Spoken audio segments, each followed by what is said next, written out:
Pembaharuan dalam Islam pada masa modern secara umum adalah mempertahankan nilai-nilai lama serta memasukkan unsur-unsur baru. Pergerakan pembaharuan Islam berlangsung sejak abad ke-29 sampai sekarang. Perubahan ini dilaksanakan karena Islam dipandang oleh orang-orang Barat sebagai paham anti kemajuan. Pembaharuan dalam Islam yang timbul pada periode sejarah Islam mempunyai tujuan, yakni membawa umat Islam pada kemajuan, baik dalam ilmu pengetahuan maupun kebudayaan. Perkembangan Islam dalam sejarahnya mengalami kemajuan dan juga kemunduran. Di video ini akan menguraikan perkembangan Islam pada masa pembaharuan. Pada masa itu, Islam mampu menjadi pemimpin peradaban. Dalam bahasa Indonesia, untuk menuju satu kemajuan selalu dipakai kata modern, modernisasi atau modernisme. Masyarakat Barat menggunakan istilah modernisme tersebut untuk sesuatu yang mengandung arti pikiran, aliran, atau paradigma baru. Istilah ini disesuaikan untuk suasana baru yang ditimbulkan oleh kemajuan, baik oleh ilmu pengetahuan maupun teknologi. Demikian maksud dari pembaharuan Islam modern. Berikut ini adalah tokoh-tokoh yang berperan dalam pembaharuan Islam di masa modern. Muhammad Ali Asha. Muhammad Ali adalah seorang keturunan Turki yang lahir di Kawalia Yunani pada tahun 1765 dan meninggal di Mesir pada tahun 1849. Pembaharuan yang dilaksanakan oleh Muhammad Ali. Yang pertama, politik luar negeri. Muhammad Ali menyadari bahwa bangsa Mesir sangat jauh ketinggalan dengan dunia Barat. Karenanya hubungan dengan dunia Barat perlu diperbaiki seperti Prancis, Italia, Inggris, dan Austria. Menurut catatan antara tahun 1813 sampai dengan tahun 1849, ia mengirim 311 pelajar Mesir ke Italia, Prancis, Inggris, dan Austria. Selain itu, dipentingkan pula ilmu administrasi negara. Akan tetapi, sistem politik Eropa tidak menarik perhatian Muhammad Ali. Yang kedua, politik dalam negeri. Yang pertama ada membangun kekuatan militer. Yang kedua di bidang pemerintahan, ekonomi, dan terakhir di bidang pendidikan. Jamaluddin Al-Afghani. Jamaluddin Al-Afghani nama aslinya adalah Muhammad ibnu Safdar Al-Husaini. Ia lahir pada tahun 1838 di kota Asedabad, kawasan distrik Kabul, bagian timur Afghanistan. Ia wafat pada tahun 1897 di Iran dalam status tahanan politik. Menurutnya, ada beberapa hal agar Islam kembali maju pada masa modern, lengkap di diri sains dan teknologi modern, kembali pada Islam yang sebenarnya, lawan kolonialisme asing, dan hilangkan rasa rendah diri dan rasa takut terhadap bangsa Barat. Muhammad Abduh. Muhammad Abduh lahir di suatu desa yang tidak jelas namanya pada tahun 1849.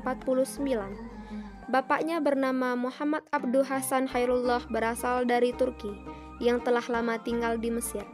Ibunya menurut riwayat berasal dari bangsa Arab yang silsilahnya sampai pada Umar bin Khattab.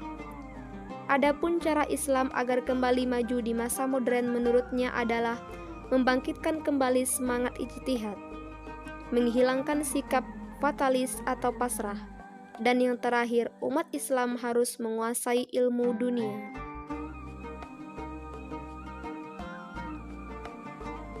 Islam pernah mengalami kejayaan pada era 780 Masehi hingga 1258 Masehi.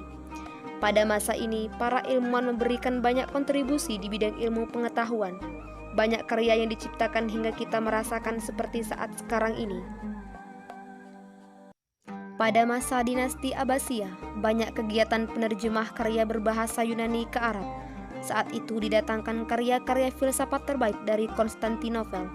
Tidak heran masyarakat pada saat itu mempunyai kesempatan besar mengkaji ilmu pengetahuan. Pada masa kejayaan Islam, masjid tidak hanya sebagai tempat beribadah. Di masjid orang-orang mengkaji ilmu pengetahuan yang berhubungan dengan Al-Quran. Banjirnya antusiasme tentang ilmu pengetahuan membuat ilmuwan Islam lahir dengan karya-karya terbaiknya. Bahkan karya tersebut masih berpengaruh hingga zaman milenial ini. Berikut karya-karya ilmuwan muslim yang sangat berpengaruh pada saat itu, hingga hasilnya bisa kita rasakan sekarang ini. Ibnu Sina, tahun 980 hingga 1037. Dunia medis kini semakin berkembang. Perkembangan tersebut berkat eksplorasi ilmuwan Persia. Ibnu Sina yang menulis buku The Canon of Medicine, buku yang ia tulis menjadi pedoman mahasiswa kedokteran di Eropa hingga tahun 1600-an. Al-Khawarizmi, tahun 780 hingga 850. Al-Khawarizmi adalah ilmuwan muslim yang ahli di bidang matematika. Ilmuwan dari Persia ini menemukan sistem peneraman 1 hingga 10. Ia juga berjasa menemukan konsep aljabal dan juga logaritma. Jabir ibnu Hayyan, tahun 721 hingga 815. Jabir adalah ilmuwan dari Iran yang ahli di bidang kimia. Ia adalah orang pertama yang mengidentifikasi zat yang bisa melarutkan emas. Jabir juga orang pertama yang menemukan asam sulfat, klorida, dan netra. Karya-karya Jabir antara lain Kitab Al-Kimia, Kitab Al-Safen, Kitab Ar-Rahman, dan lain sebagainya. Ibnu Al-Nafis, 1213 hingga 1288. Ibnu Al-Nafis merupakan ilmuwan dari Damaskus yang punya kontribusi besar di bidang medis. Ia merupakan ilmuwan pertama yang mengungkapkan teori pembuluh darah kapiler. Ibnu Al-Nafis sering dijuluki sebagai bapak fisiologi peredaran darah.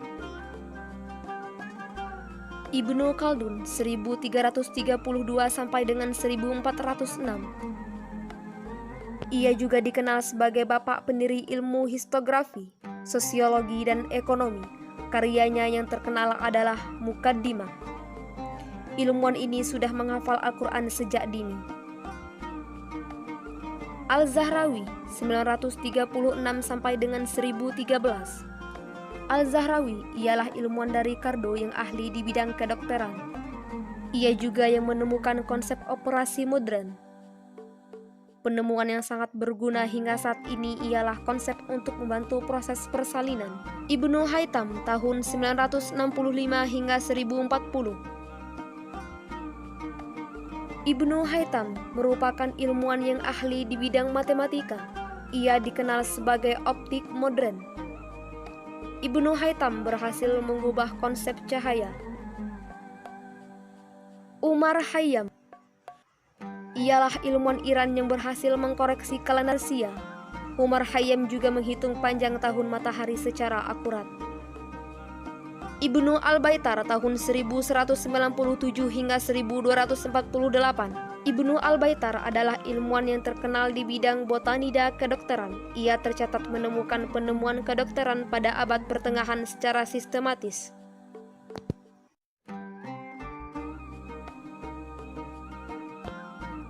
Tabit Ibnu Qura, tahun 826 sampai dengan 901. Ia adalah ilmuwan Arab yang ahli di bidang matematika.